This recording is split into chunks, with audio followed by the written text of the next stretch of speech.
Hello, my name is Sophia, and I would like to help you and walk you through the plan if you want to buy a house. I would like to underscore how you can comfortably buy a home without monthly strain with your bills. The first question to ask is, what is your annual salary?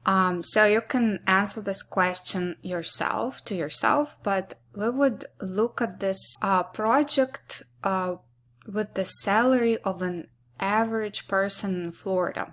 So this is an average annual salary in Florida according to Forbes. So when you have this annual salary, the next step is we're gonna find out what is the gross monthly income. And for that, you only need to divide the salary by 12. Take the salary, divide by 12, and you get monthly income. This is obvious. Then, according to FDIC is the Federal Deposit Insurance Corporation. It insures deposits in the banks of people. So according to this organization, lenders usually require housing expenses plus long-term debt to be less than or equal to 33 or 36% of monthly gross income. Let's see here. So we will multiply our monthly income by 36%, and that will be $1,679. And then also this organization recommends that lenders usually require that principal, interest, taxes, and insurance would be less than or equal to 25 or 28% of monthly income. So let's figure that out. So it's gonna be gross monthly income multiplied by 28%, and we will get about $1,300. So out of this amount, how much do we think is going to be the part of insurance and taxes? Well, let's estimate that it is $306 will go to insurance and taxes, and the rest of this amount of $1,000 will go to monthly house payment. So this monthly house payment will cover interest and principal. And let's say that this person saved up $15,000 for a down payment. The next number we need is mortgage rate or annual mortgage rate. And currently, if we ask Google what is the average mortgage rate in Florida right now, we would get something from around 6% to 7%. This number will probably go down a little because the rates were cut recently. But that's what we got right now. And then the next thing is to make a decision how long you would like your mortgage to be. So it can be either 30 years or 15 years. So let's say this person decided that it's better to have 15-year fixed mortgage, like 5.7%, because you pay less interest and you pay off your loan quicker. So then mortgage rate would be 5.8%, and then the maturity of the mortgage or number of years in the mortgage is 15. And knowing all that, we can find the amount that the bank will give us, or the amount that the bank will give to this person. And to find that, we will use the command in Excel, which is called present value. It has three main components: rate, number of periods, and payment. Here we need to be a little bit careful because our rate is annual and the maturity of the loan is in years. However, the payment is monthly. It's a monthly payment. So we need to convert everything to the same unit, so to speak. And we can figure out the monthly rate by simply dividing the annual rate by 12. It's going to be our monthly rate. And then maturity in months, we will just multiply 15 years by 12 months. 180 months of the mortgage time. And the payment is $1,000.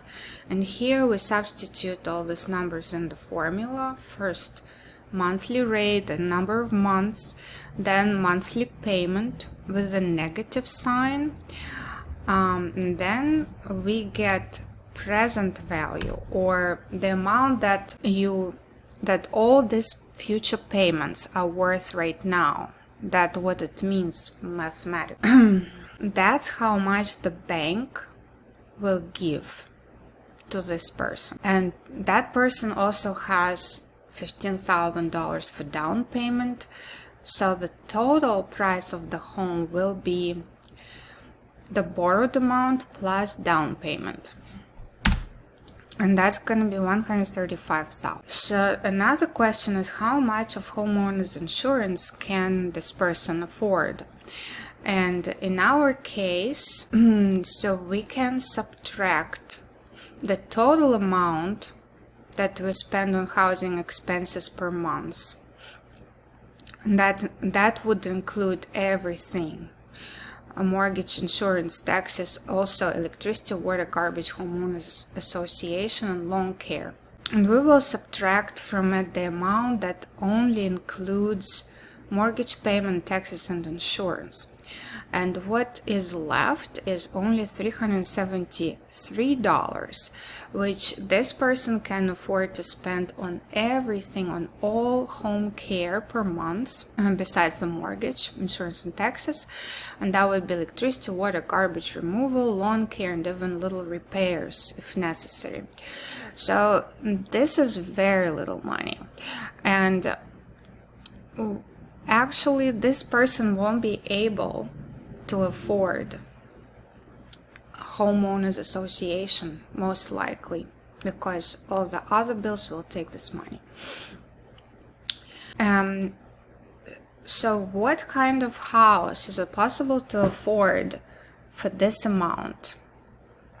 I looked at Zillow and I found a house in Ocala. It doesn't look very pretty at first, but I think it's livable. It has 2 bedrooms, 2 bathrooms.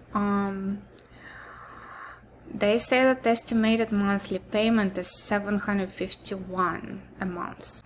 And you can see that this is lower. This is low, actually. This is underestimated. This payment is underestimated. So the conclusion is that Zillow makes this monthly payments look smaller to attract buyers. What else? And this house doesn't have homeowners association, and I guess you don't have to mow your lawn here. Looking at this picture, the grass is way overgrown, so no one is enforcing lawn care, so you can save some money on that. What can we say about this? So that a person with this salary can afford